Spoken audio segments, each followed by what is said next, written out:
अस्सलाम वालेकुम dear students, I hope you all are fine. जितने बच्चे भी सुन रहे हैं जूम पे लाइव बैठे हैं, रिकॉर्डिंग में सुनेंगे, उम्मीद है आप सब खैरियत से होंगे।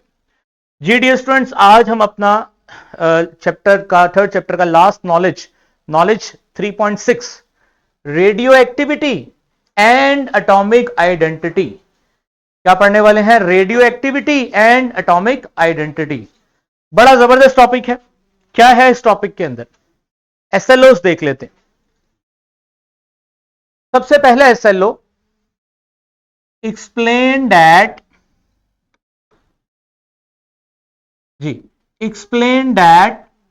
a nucleus is made up of proton and neutron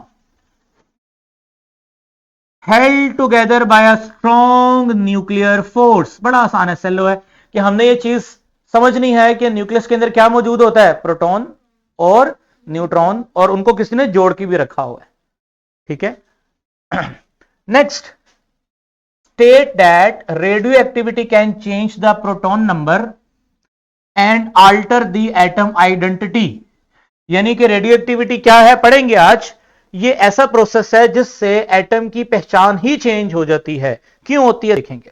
अगला एसएलओ है state that isotope can exhibit radio activity. हमने ये बताना है कि कुछ आइसोटोप्स जो हैं वो रेडियो एक्टिविटी शो करते हैं, कैसे करते हैं वो भी देखेंगे। अगला हमारा एसएलओ है discuss the importance of isotopes using carbon dating and medical imaging as an example. ये कार्बन डेटिंग क्या है। अक्सर आप देखते हैं कोई आपको अक्सर खबर मिलती है कि ये ढांचा 1000 साल पुराना है। आप किसी ढांचे से हम इंटरव्यू लें, आप बताएं आप कितने पुराने हैं, तो वो बताएगा? वो तो नहीं बता सकता। हमें जमीन खोद रहे हैं, हमें कोई वहां से फॉसिल मिल गया कोई 200 साल पुराना, और ये आप कितने देर से यहां बैठे हैं वो तो नहीं बताएगा। वो तो हमें पता करना पड़ेगा। वो जो तरीका है उसका नाम क्या है, कार्बन डेटिंग। ये कैसे काम करता है ये हम देखेंगे। फिर मेडिकल इमेजिंग टेक्नोलॉजी, इसमें होता क्या है कि रेडियो एक्टिविटी का इस्तेमाल करते हुए हम इलाज कैसे करते हैं। आपने अक्सर सुना होगा ना, कीमोथेरेपी हो रही है, आपने अक्सर सुना है कि रेडिएशंस की मदद से ऑपरेट किया गया है, तो वो कैसे सब कुछ होता है वो भी हम पढ़ेंगे। लेकिन ये कल ये दो लास्ट जो एसएलओज हैं ये हमारे कल के हैं। आज के जो हमारे एसएलओज हैं वो सिर्फ हमें भी यही समझना है कि न्यूक्लियर फोर्स क्या है और रेडियो एक्टिविटी क्यों होती है। अच्छा जी, सबसे पहले आप जरा इस डायग्राम को देखें, गौर से देखें इस डायग्राम को। ये डायग्राम बेसिकली किसको रिप्रेजेंट कर रही है? ये डायग्राम बेसिकली एटम के न्यूक्लियस को रिप्रेजेंट कर रही है। शाबाश। जिसके अंदर क्या मौजूद है? मेनली दो पार्टिकल, क्या क्या? Proton and neutron. अब सबसे पहले आप लोग अपने आप से खुद पूछें, खुद समझें कि प्रोटॉन पे क्या चार्ज होता है? पॉजिटिव। अब क्या न्यूट्रॉन पे क्या चार्ज होता है? 0। अब मुझे बताओ, प्रोटॉन को अट्रैक्ट करेगा या रिपेल करेगा? नॉर्मली एक जैसे चार्जेस रिपेल करेंगे और ऑपोजिट चार्जेस क्या करेंगे? अट्रैक्ट करेंगे। अब मिसाल के तौर पे मैं अगर मिसाल दूं, आप आ सकती हैं यहां पर सामने स्टेज पे? हाँ आ जाएं। फॉर एग्जाम्पल आप भी आ जाएं, इधर आ जाएं। मिसाल के तौर पे ये जो स्टूडेंट हैं ये प्रोटॉन है, आप भी इधर आ जाएं और इधर खड़ी हो जाएं। ये दोनों बच्चे प्रोटॉन हैं।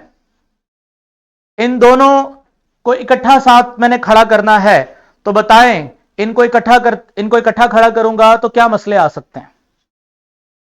शाबाश। एक दूसरे के जानी दुश्मन है, एक दूसरे से लड़ते हैं, झगड़ते हैं। क्यों? क्योंकि इनका चार्ज क्या है? सेम। मैं न्यूट्रॉन हूं, ये दोनों प्रोटॉन हैं। आप भी बेटा थोड़ा इधर हो जाए। ये दोनों प्रोटॉन हैं, मैं न्यूट्रॉन हूं। इनका झगड़ा खत्म करने के लिए मैं कुछ कर सकता हूं? क्या करूं मैं? सुलह नहीं करा सकता। मैं अपने आप को इनके इधर आ जाओ आप, मैं अपने आप को प्लेस करता हूं इनके दरमियान में। तो मैं क्या रोल प्ले कर रहा हूं? मैं न्यूक्लियस के अंदर लड़ाई को कम कर रहा हूं। न्यूक्लियस के अंदर, हाँ, न्यूक्लियस के अंदर प्रोटॉन की रिपल्शन को कम कर रहा हूं। प्रोटॉन के दरमियान में एज अ न्यूट्रॉन अपने आप को इस तरह से एडजस्ट कर रहा हूं ताकि उनकी रिपल्शन ना हो। Is it clear? फिर आप बड़ी क्लासों में जाके पढ़ोगे न्यूट्रॉन के बारे में फर्दर कि न्यूट्रॉन के अंदर कुछ ऐसा होता है कि वो प्रोटॉन को अपने साथ अटैच कर लेता है, जोड़ लेता है, और उस जोड़ने वाली एनर्जी का नाम होता है बाइंडिंग एनर्जी। इसका मतलब अगर मुझे न्यूक्लियस से निकाल दिया जाए तो पीछे क्या होगी? लड़ाई, जंग होगी, न्यूक्लियस टूट जाएगा, एटम तबाह हो जाएगा। Is it clear? और अगर मेरी मिकदार, मेरे से मुराद यहां पर कौन है? न्यूट्रॉन। अगर मैं न्यूट्रॉन तादाद में प्रोटॉन से बहुत ज्यादा हो जाऊं तो भी मसला है, बहुत थोड़ा हो जाऊं तो भी मसला है। रिसर्च ये कहती है कि अगर 10 प्रोटॉन है तो 10 ही न्यूट्रॉन हो। यानी कि जी फातिमा, क्या क्वेश्चन है आपका? सर अगर ज्यादा हो जाए तो कैसे मसला होगा? ज्यादा हो जाए तो कैसे मसला होगा, मैं इस चीज को जरा एक तो सिमुलेशन में भी दिखाऊंगा, लेकिन मैं इसको इस तरह से समझाऊंगा कि जितना एटम का मास हैवी होता जाएगा न्यूक्लियस का, जितना हैवी, यानी कि दो चीजें इकट्ठी मैच करती हैं, चार्ज और मास। अब प्रोटॉन कम है, न्यूट्रॉन बहुत ज्यादा है, तो मास तो बहुत ज्यादा हो गया लेकिन चार्ज नहीं बढ़ा, क्योंकि न्यूट्रॉन के ऊपर चार्ज नहीं होता। हर एटम की एक चार्ज और मास का एक बैलेंस होता है। जब तक वो बैलेंस रहेगा तब तक न्यूक्लियस स्टेबल रहेगा। जब वो बैलेंस आउट होगा, और बैलेंस आउट किस वजह से होता है? न्यूट्रॉन के यहां तो बहुत ज्यादा होने की वजह से या न्यूट्रॉन के बहुत कम होने की वजह से, क्योंकि इसके ऊपर मास तो होता है इसका लेकिन इसका चार्ज नहीं होता। इसलिए इसकी कम ज्यादा, अच्छा कम का तो मैंने बता दिया, कम से तो लड़ाई रिपल्शन हो जाएगी, ज्यादा से रिपल्शन तो नहीं होगी, लेकिन चार्ज मास उसका क्या हो जाएगा? आउट हो जाएगा न्यूक्लियस का, जिससे वो अनस्टेबल हो जाता है। ये उसकी वजह है। अच्छा, तो बताना मैं चाह रहा था कि मेरा काम यहां पर बफर है। बफर क्या होता है? लड़ाई को कम करना, इस तरह से अपने आप को मैनेज करना ताकि न्यूक्लियस अपने आप को स्टेबल। अच्छा, बताना क्या चाह रहा हूं, अगर न्यूट्रॉन की तादाद बहुत ज्यादा हो गई या बहुत कम हो गई तो वो न्यूक्लियस स्टेबल नहीं होगा। क्या होगा बेटा? अनस्टेबल। फिर वो अपने अंदर से कुछ ना कुछ ऐसा करेगा कि वो न्यूक्लियस स्टेबल से क्या अनस्टेबल से क्या हो? स्टेबल। अच्छा, बेटा बैठ जाए आप लोग, शाबाश। जरा ये टेक्स्ट एक दफा पढ़ लें, फुल स्क्रीन कर दें इसको। The nucleus of an atom relies on proton that has positive charge. Normally objects with the same charge push each other away like two magnets with the same poles. जैसे same poles के magnet repel करते हैं वैसे ही proton भी repel करेंगे। However, proton in the nucleus don't repel each other to the point of breaking apart. Breaking apart का मतलब इतना दूर हो जाना कि न्यूक्लियस ही टूट जाना, वो नहीं करते प्रोटॉन। क्यों? Because of strong nuclear force. एक ताकत है, स्ट्रॉन्ग न्यूक्लियर फोर्स। क्या काम है उस ताकत का?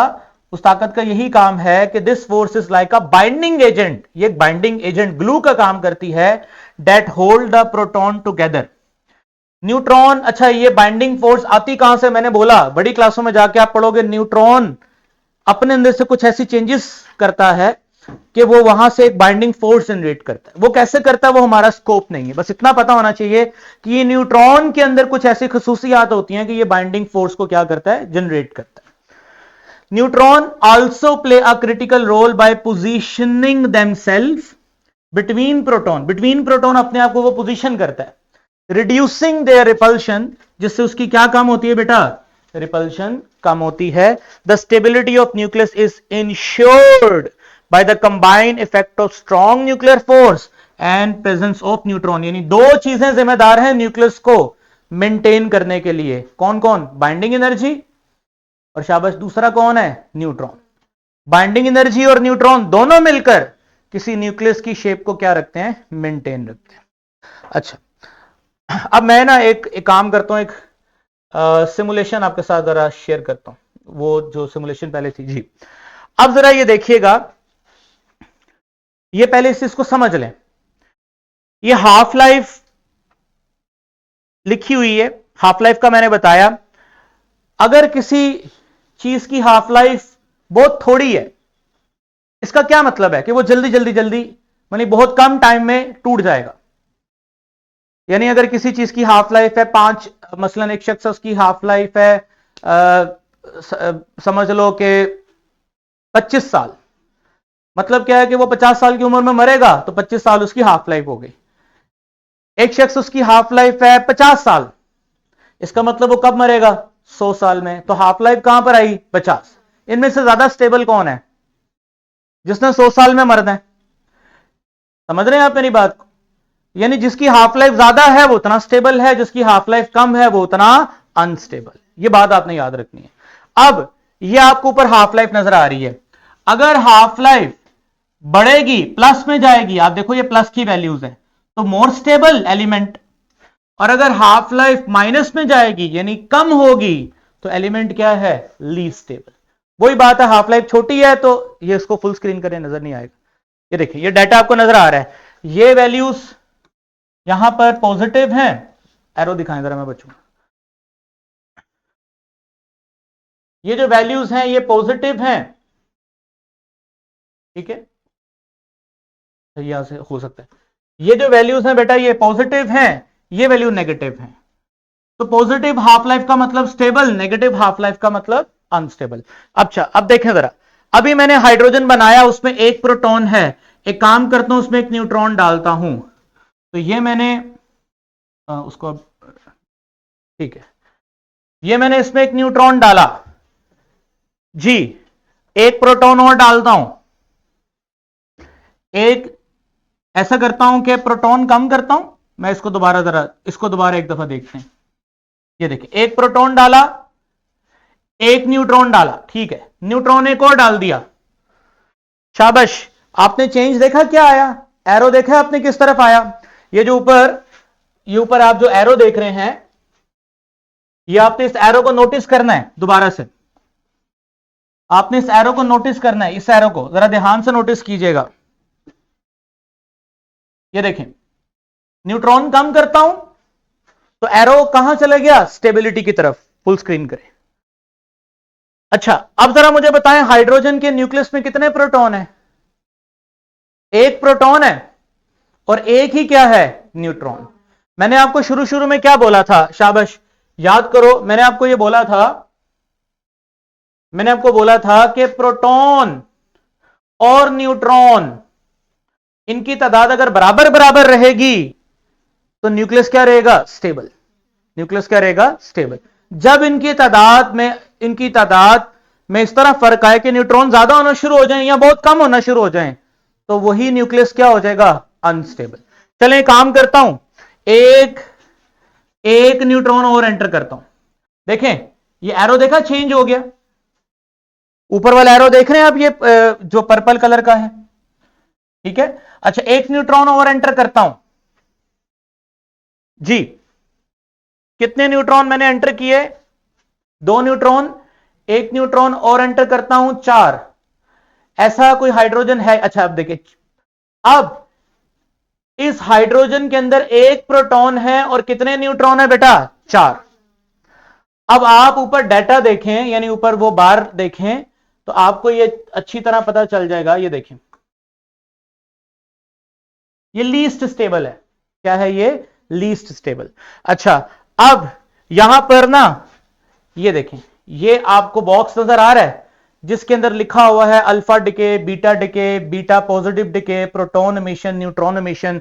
ये वो रेडिएशंस हैं जो न्यूक्लियस ने अब खारिज करनी है। क्यों? क्योंकि न्यूक्लियस अपने आप को, शाबाश, क्या करना चाहता है?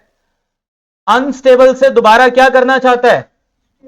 स्टेबल। अब जब वो अनस्टेबल से दोबारा अपने आप को स्टेबल करना चाहता है तो वो उन चीजों को निकालेगा जिसकी वजह से न्यूक्लियस क्या है? अनस्टेबल।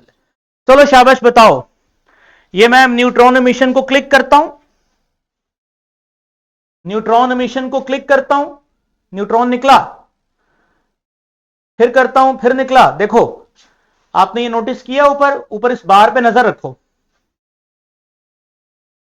अब ये एरो यहां से उठ के यहां पर आ गया, इसका मतलब पहले से स्टेबल।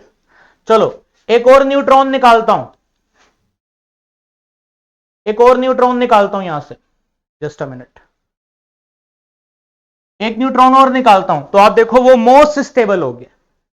फॉलो कर रहे हैं? चलें एक मैं केस और डिस्कस करता हूं आपके साथ। ये मैंने 2 प्रोटॉन, 3 प्रोटॉन, 4 प्रोटॉन, 5, साथ में न्यूक्लियस भी डालने, वो न्यूट्रॉन भी डालने हैं। चलें, ये कार्बन,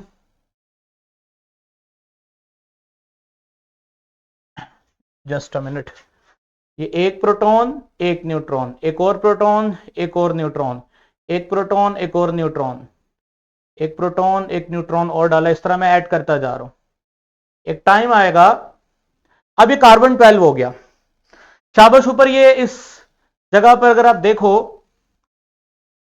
ये कितने प्रोटॉन है? 6 प्रोटॉन, और कितने न्यूट्रॉन है? 6।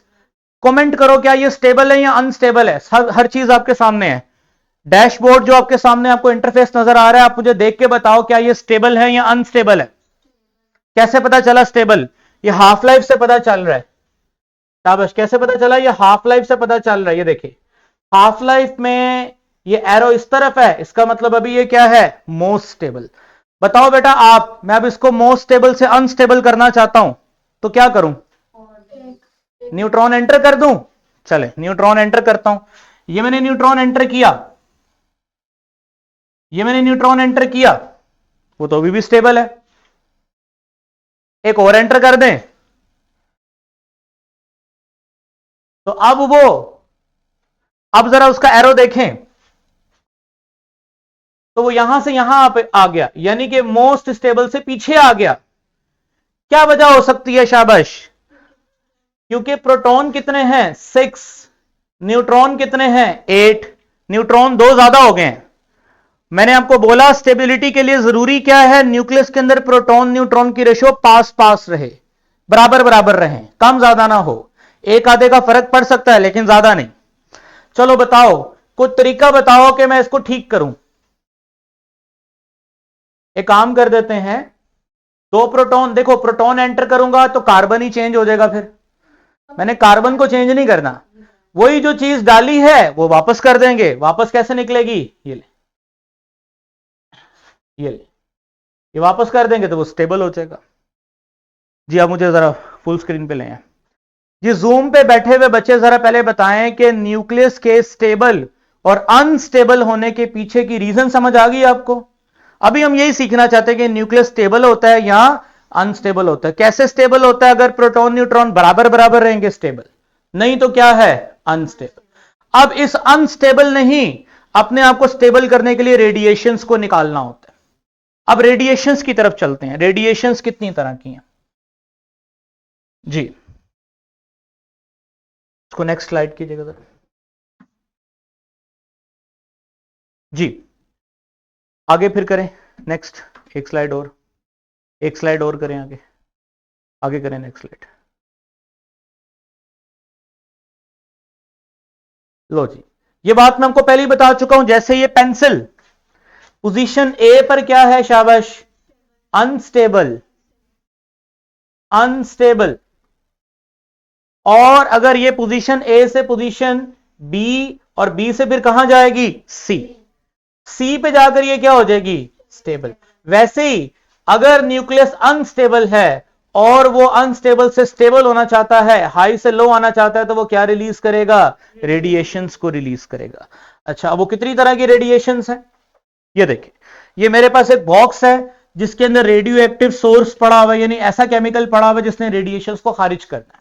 अब आप देखें, रेडिएशंस जो यहां से निकल रही हैं वो 3 तरह की हैं। शाबाश, एक वो जो किसकी तरफ जा रही हैं? पॉजिटिव प्लेट की तरफ। एक वो जो किसकी तरफ जा रही हैं? नेगेटिव प्लेट की तरफ। एक वो जो बिल्कुल सीधा ही जा रही हैं, उन पे कोई चार्ज नहीं है। क्या नाम है उनका? Gamma rays. जो पॉजिटिव प्लेट की तरफ जा रही हैं वो क्या है? Beta particle. और जो नेगेटिव है वो क्या है? Alpha particle. ये समझ आ गया आपको? Is it clear? अच्छा, अब मैं बड़ी अहम बातें बताने लगा हूं, आपने उसके नोट्स बनाने, नोट कर लेना है बेटा। याद रखना है कि जो अल्फा होता है ना, अल्फा, अल्फा पार्टिकल्स, वो क्या होते हैं?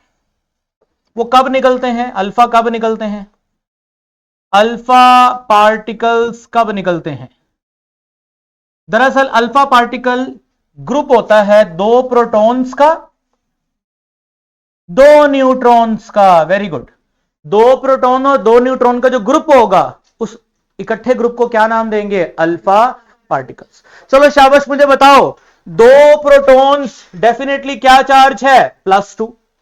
न्यूट्रॉन पे तो कोई चार्ज नहीं होगा। इसका मतलब क्या हुआ? इसका मतलब ये हुआ कि अल्फा पार्टिकल पे क्या चार्ज होता है? +2, क्योंकि दो प्रोटॉन होते हैं, न्यूट्रॉन पे तो कोई चार्ज नहीं होता। अच्छा, हम इसको हीलियम न्यूक्लियाई भी कहते हैं। हीलियम न्यूक्लियाई क्यों कहते हैं हीलियम न्यूक्लियाई? क्योंकि हीलियम जो एलिमेंट है ना, हीलियम, हीलियम के पास भी सेंटर में जो उसका न्यूक्लियस होता है उसके अंदर दो प्रोटॉन होते हैं, दो न्यूट्रॉन होते हैं और उसके बाहर वाले शेल में दो इलेक्ट्रॉन होते हैं। ये हीलियम है। लेकिन हीलियम का खाली न्यूक्लियस लिया जाए तो उस न्यूक्लियस में खाली क्या होते हैं बेटा? दो प्रोटॉन और दो न्यूट्रॉन। यानी अगर आपको एक तरफ हीलियम का न्यूक्लियस दिया जाए और एक तरफ अल्फा पार्टिकल दिए जाएं तो दोनों क्या हैं? सेम है। दोनों क्या है? सेम है। अच्छा, अब इसका मतलब, अब जरा मैं आपके साथ सिमुलेशन शेयर करता हूं और मैं आपको बताता हूं कि ये अल्फा पार्टिकल अल्फा डिके कब होती है। ये वाली चाहिए, ठीक है। अब एक काम करते हैं, ये जरा गौर करें, मैं यहां पर ना ये भरता जाता हूं, इसको मैं न्यूक्लियस को भर रहा हूं। जरा गौर कीजिएगा ये क्या हो रहा है यहां पर।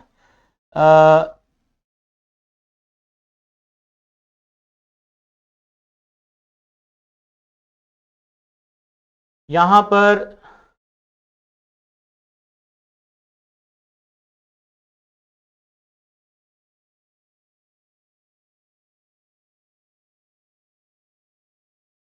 तकरीबन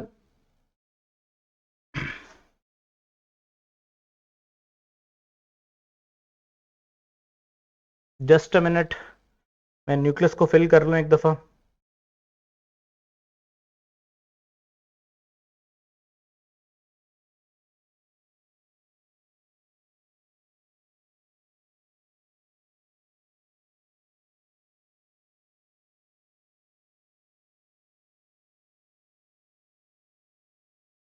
एक मिनट जरा, ये ना थोड़ा सा कभी कभार काम नहीं करता ठीक, तो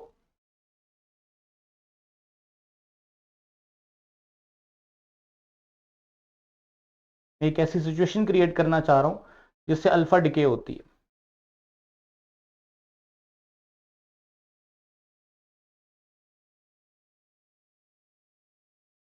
जी, ये आ गई थी सिचुएशन अभी ये। अब जरा देखें जी बेटा, जरा गौर कीजिएगा कि प्रोटॉन न्यूट्रॉन की रेशो बराबर नहीं है। क्या लिखा हुआ है? शाबाश, 52 कितने हैं? 52 प्रोटॉन है और 53 क्या है? न्यूट्रॉन। अच्छा, आप क्या समझते हैं कि ये जो न्यूक्लियस है इसमें टोटल इसके पार्टिकल कितने हैं? 105। क्या इसका हल्का मैस होगा या ये हैवी मैस होगा? डेफिनेटली ये हैवी मैस होगा। अब हैवी मैस, जरा मुझे स्क्रीन पे लेके, हैवी मैस, जितने भी एलिमेंट का जब न्यूक्लियस का मैस हैवी होता रहता है तो वो उतना ज्यादा बल्कि, जितना बल्कि होगा वो उतना ज्यादा अनस्टेबल होता रहता है। यानी उसमें समझे जितना छोटा न्यूक्लियस होता है उतना स्टेबल होता है, जितना बड़ा न्यूक्लियस होता है वो उतना अनस्टेबल होता है। अब ये चाहता है मैं फौरन फौरन अपना मैस लूज करूं, फौरन फौरन अपना मैस क्या करूं? लूज करूं। अब ये देखें, ये जैसे ही मैं अल्फा डिके करूंगा, जैसे ही मैं अल्फा डिके के ऊपर ये टिक करूंगा, ये देखें ये क्या निकल रहा है? दो प्रोटॉन एंड दो न्यूट्रॉन। एक दफा मैं दोबारा दिखाना चाहता हूं,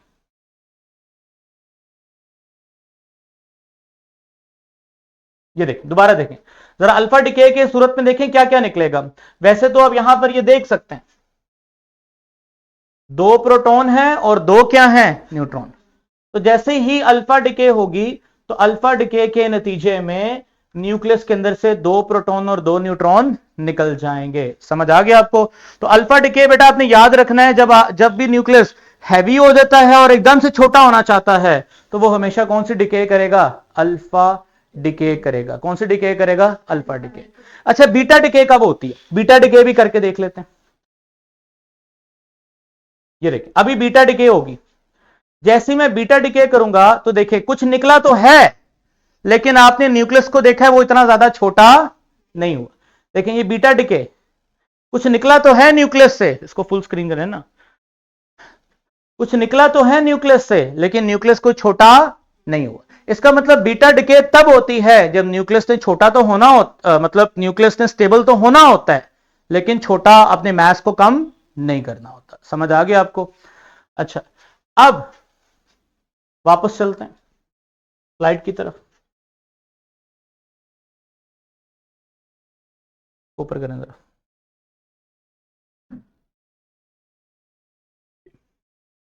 अब वो मेरी स्लाइड खोलें जरा, जो मैंने आपको कहा था, वेबसाइट जो था, वेबसाइट जो खोलनी थी। ठीक जी स्टूडेंट्स, अब एक फाइनल कंक्लूसिव प्रेजेंटेशन आपके लिए, आप लोगों ने उसको देखना है और समझना है। हाँ जी, इसको फुल स्क्रीन करते हैं। रेडियो एक्टिव डिके, सबसे पहले रेडियो एक्टिव डिके होती क्यों है, ये सारी चीजें मैं पढ़ा चुका हूं। Radioactive decay is a set of various processes by which a unstable atomic nucleus spontaneously, खुद ही emit करेगा क्या, सब एटॉमिक पार्टिकल या एनर्जी। सब एटॉमिक पार्टिकल क्या थे? Alpha particle. सब एटॉमिक पार्टिकल ही थे ना, प्रोटॉन थे और क्या थे? न्यूट्रॉन, या कुछ एनर्जी। डिके अगर in a parent nucleus, the process produce a daughter nucleus. Parent nucleus जो रेडिएशन से पहले था, डॉटर न्यूक्लियस जो रेडिएशन के बाद में होगा। अच्छा, अब आगे देखते हैं, ये देखिए, which particles are in the nucleus, we all know that there are two type of particles. शाबाश, कौन कौन से, कौन कौन है जी इसमें? Proton and neutron. Okay, why does radioactive happen, क्यों रेडियो एक्टिव डिके, डिके का मतलब टूटना, क्यों रेडियो एक्टिविटी होती है, ये मैं आपको बता चुका हूं कि proton are positively charge and repel each other. A certain number of neutron is needed to keep the nucleus together. अगला पॉइंट मैंने क्या बताया? Too many or too few neutrons can lead to an unstable nucleus. बहुत थोड़े या बहुत ज्यादा neutron, बहुत थोड़े या बहुत ज्यादा न्यूट्रॉन न्यूक्लियस को क्या कर सकते हैं? अनस्टेबल कर सकते हैं। अब आगे क्या होगा? कितनी तरह की रेडियो एक्टिविटी है? शाबाश, जल्दी बताइए। 3 तरह की, कौन कौन सी? Alpha, beta, gamma. अच्छा, आपको पता चल रहा है अल्फा के अंदर 2 प्रोटॉन नजर आ रहे हैं आपको, 2 न्यूट्रॉन। बीटा, बीटा के अंदर सिर्फ आपको एक नेगेटिव पार्टिकल नजर आ रहा है, छोटा सा इलेक्ट्रॉन नजर आ रहा है। और जबकि गैमा के अंदर क्या नजर आ रही है आपको? रेडिएशंस नजर आ रही हैं, उन पे कोई चार्ज नहीं होगा। अच्छा, आगे देखते हैं। सबसे पहले अल्फा। अल्फा, अल्फा कब होता है? जब मैंने बोला कि पेरेंट न्यूक्लियस, ये पेरेंट है, ये डॉटर है। पेरेंट का मतलब जिसमें से अल्फा निकलेगा। जब पेरेंट में से अल्फा निकलेगा तो डॉटर का मास पेरेंट से क्या होगा? छोटा होगा। ठीक है, ये देखिए, गौर करना आपने, ये नोटिस करें, यहां न्यूक्लियस से कुछ निकलने वाला है। क्या निकला? बल्क। दोबारा मैं दिखा रहा हूं, शाबाश, क्या निकला जरा देखें, ये क्या निकल रहा है? 2 प्रोटॉन एंड, इसका मतलब क्या है कि जब 2 प्रोटॉन 2 न्यूट्रॉन निकलेंगे तो टोटल कितना मास कम हो गया? 4 प्रोटॉन न्यूट्रॉन मिला के मास आता है ना। अब खुद देखो, यहां पर बेटा क्या लिखा हुआ है? 26, आगे क्या लिखा हुआ है? 22। 26 से 22 जाने का मतलब कितने एएमयू मास कम हुआ? 4 एएमयू। अच्छा, 88 से 86 में आने का मतलब नीचे वाला नंबर किसको रिप्रेजेंट करता है? प्रोटॉन को। नीचे वाला नंबर बेटा किसको रिप्रेजेंट करता है? प्रोटॉन। अब इसका मतलब 88 प्रोटॉन थे, अब 86 प्रोटॉन हो गए हैं, तो मतलब कितने प्रोटॉन निकले हैं? 2 प्रोटॉन निकले हैं। टोटल 4 पार्टिकल निकले हैं, 2 न्यूट्रॉन 2 प्रोटॉन। इसलिए ऊपर 4 का फर्क आया, नीचे कितने का फर्क आया? 2। ऊपर वाला नंबर किसको रिप्रेजेंट करता है? प्रोटॉन प्लस न्यूट्रॉन को, और नीचे वाला नंबर खाली किसको रिप्रेजेंट करता है? प्रोटॉन को। Is it clear? चलो शाबाश, आगे चलते हैं। नेक्स्ट, ये आपको मैं रिवीजन करवा रहा हूं। अब चलते हैं जी बीटा डिके। बीटा डिके कब होती है ये हम कल पढ़ेंगे। आज हमने सिर्फ क्या पढ़ा है बेटा? अल्फा डिके, रेडियो एक्टिविटी होती क्या है, क्यों होती है, बाइंडिंग फोर्स किसे कहते हैं, ये चीजें हमने पढ़ी हैं। कल इंशाल्लाह इसको पढ़ेंगे और कार्बन डेटिंग को पढ़ेंगे, और फिर ये हमारा लेक्चर खत्म होगा। डिटेल से पढ़ने का मकसद क्या होता है बेटा? कि चीजों को कंसेप्चुअली समझने के बाद इसको लंबे अरसे तक याद रखना आसान होता है। फॉलो कर रहे हैं मेरी बात को? इसको सिंपल ऐसे भी पढ़ाया जा सकता था कि रेडिएशंस 3 तरह की होती हैं। कौन कौन सी? Alpha, beta, gamma. लेकिन मैंने कोशिश की आपको रीजन के साथ बताऊं कि क्यों 3 तरह की निकलती हैं रेडिएशंस। 3 में से एक पढ़ी है अभी हमने सर, कौन सी? Alpha decay. पता तो है हमें बीटा गैमा का, लेकिन क्यों बीटा और गैमा निकलती हैं, कल इसकी क्या पढ़ेंगे, रीजन पढ़ेंगे और फिर हम आगे चलेंगे। आई होप स्टूडेंट्स आपको ये बात अच्छे तरीके से समझ आ गया है। कोई क्वेश्चन है तो आप कर सकते हैं। फातिमा का क्या सवाल है? सर ये अल्फा और बीटा तो बायोलॉजी में भी है। बिल्कुल, अल्फा बीटा रेडिएशंस ये तो बायोलॉजी में भी यूज होती हैं, केमिस्ट्री में भी यूज होती हैं, ये तो रेडिएशंस है। ये बिल्कुल ऐसा ही है। आप अल्फा बीटा रेडिएशंस की बात ही कर रही है ना? नो सर, वो बस अल्फा और बीटा है, शुगर अच्छा, लेवल वो को देख कंट्रोल वो करते हैं। वो ना समटाइम ये अल्फा बीटा ये सिंबल्स भी हैं पोजीशंस को शो करने के लिए। ये रेडिएशंस भी हैं, वो कुछ और चीज है। वो तो जस्ट सिंबल्स हैं। मैथ में भी आप अल्फा बीटा का सिंबल यूज करोगे, लेकिन ये स्पेसिफिक रेडिएशन है, वो कुछ और चीज है और ये कुछ और चीज है। ठीक है, और कुछ सवाल? All clear? चलो बाकी इंशाल्लाह इसको कल देखेंगे। Take your time. अल्लाह हाफिज।